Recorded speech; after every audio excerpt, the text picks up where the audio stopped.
Well, he used to be a staunch opponent of marijuana. Now, former Bernalillo County Sheriff Darren White is helping produce pot. News 13's Alex Goldsmith sat down with him to find out why. Well, Dean, Darren White says he's become a true believer in medical marijuana and was wrong to oppose it. He's part of a flood of former law enforcement now getting into the industry. We change as a society. There may be no better example of that than Darren White. In the 90s, he sang this anti-drug slogan while working as an APD cop.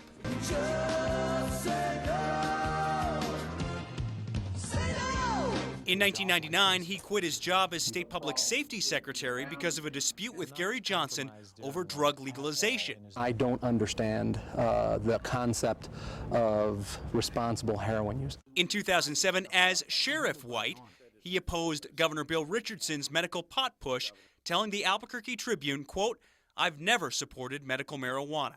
But today, I'm not ashamed to sit here and tell you that I was wrong as it relates to medical cannabis. I was wrong. his own experience with chronic pain changed his mind. Consuming a steady diet of painkillers doesn't equal a quality of life.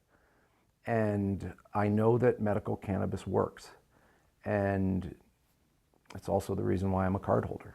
And when the state decided to authorize more medical pot producers, White was in demand to help with security, a key part of the application process.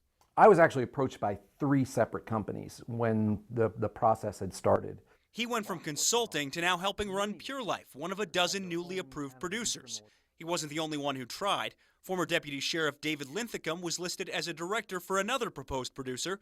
So was former sheriff candidate Scott Baird. Former prosecutor turned legalization advocate Ethan Simon says having former law enforcement join the industry is a game changer. When he puts his stamp of approval on an organization that's getting medicine to sick people, that's different than just someone who knows how to grow marijuana on a large scale. An unexpected ally and pitchman for medical pot. It works. It absolutely works. I also asked the former sheriff about his stance on legalizing pot in general. He tells me that it seems inevitable, but the time just isn't right for New Mexico right now. Back to you, Dean. Okay, Alex, thank you.